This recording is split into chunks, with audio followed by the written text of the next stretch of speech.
हे friends, अस्सलाम वालेकुम। Recipe curries kitchen में खुशामदीद। ईद पे सवैयाँ शीर खुरमा जब बनता है तो एक चीज़ ज़रूर बनती है, वो है जी ये मीठा।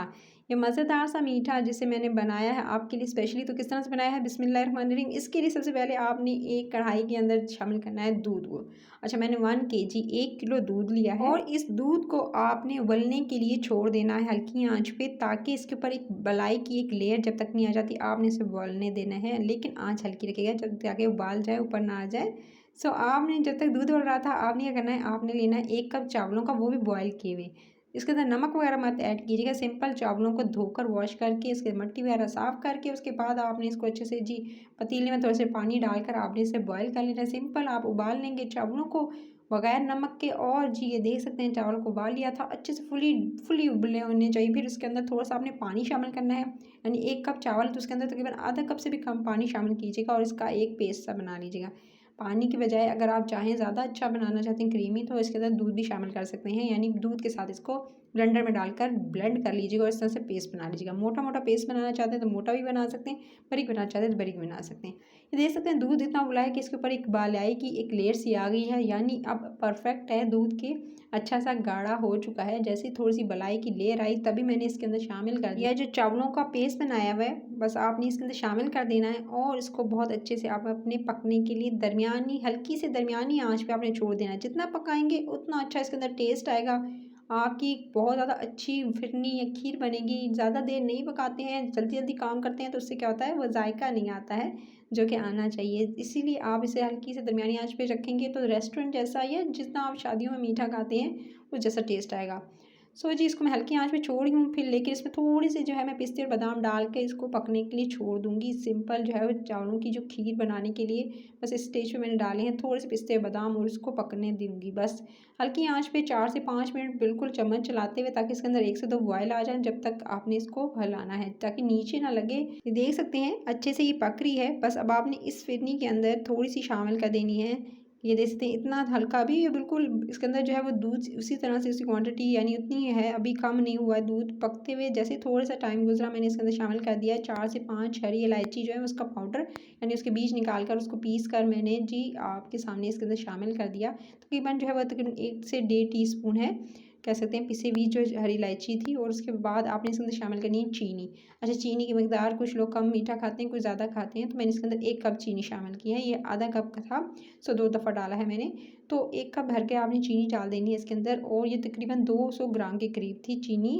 आपने इसके अंदर चीनी शामिल करते ही इसको अच्छे से पकने देना है, क्योंकि काफ़ी जो है ज़्यादा मकदार में मीठा है, इसलिए 1 कप इनफ रहेगी चीनी। उसके बाद आपने इसके अंदर थोड़े से ज़फ़रान के स्ट्रेंस जो हैं वो डाल देने हैं। ज़फ़रान से बहुत अच्छा, एक तो कलर भी बहुत अच्छा आएगा और खुशबू तो लाजवाब। उसके बाद आपने इसी स्टेज पर 1 चुटकी जो है इसके अंदर ज़रदा रंग शामिल कर दीजिएगा। ये ऑप्शनल है, अगर आप डालना चाहते हैं तो डाल दीजिएगा, नहीं तो आप स्किप भी कर सकते हैं अगर आपको नहीं पसंद। जी आप अपने हिसाब से इसके अंदर जो है वो इस जर्दे रंग को स्किप भी कर सकते हैं। कुछ लोगों को येलो कलर पसंद होता है, कुछ को नहीं पसंद होता फिरनी या खीर में, आप जो है इसको अवॉइड भी कर सकते हैं। उसके बाद आपने अच्छे से इसे पकाना है और इस स्टेज पर आपने इसके अंदर शामिल करना है 1 चुटकी सिर्फ और सिर्फ नमक की। नमक शामिल कर दिया, नमक को पकाएंगे 1 से 2 मिनट, और उसके बाद अब आपने स्टेप बाय स्टेप इसके अंदर ड्राई फ्रूट्स ऐड करने हैं।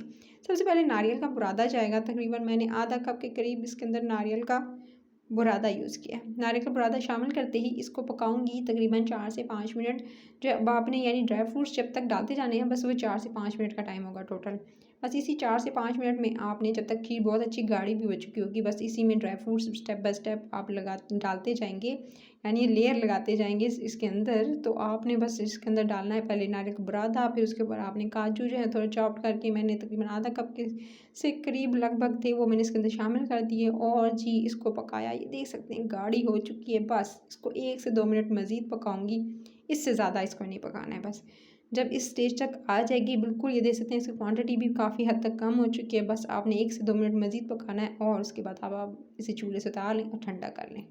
फिर ठंडा करके आप इसे, तो जब रूम टेम्परेचर तक ठंडा हो जाए अच्छे से, तभी आप इसे जो है वो अपने मनपसंद जो है किसी भी बर्तन में से शिफ्ट कर लीजिएगा। मिट्टी के प्यालों में सजाना चाहते हैं या किसी भी डिश में सजाना चाहते हैं, आपकी अपनी चॉइस है।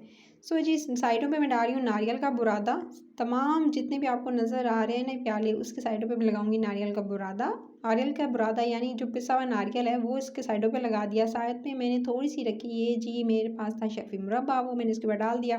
तो शर्फ़ी मुरब्बा भी इसके ऊपर चला जाएगा। उसके बाद जी इसके बाद नेक्स्ट जो बारी आएगी वो है जी, थोड़े से मैं डाल रही हूँ साइडों पर अगेन थोड़े से काजू, और साथ में जो है चॉप्ड किए हुए, कह सकते हैं कि मूंगफली भी आप डाल सकते हैं, और जो जो मनपसंद आपके हों ड्राई फ्रूट्स उसको आप ऐड कर सकते हैं। इसको सबसे पहले आप रूम टेम्परेचर पे ठंडा कीजिएगा, उसके बाद आप फ्रिज में रख के इसे ठंडा कर सकते हैं, और गेस्ट आने से 2-4 घंटे पहले बना के अच्छे से फ्रिज में ठंडा कर लीजिएगा और उन्हें चिल्ड सर्व कीजिएगा।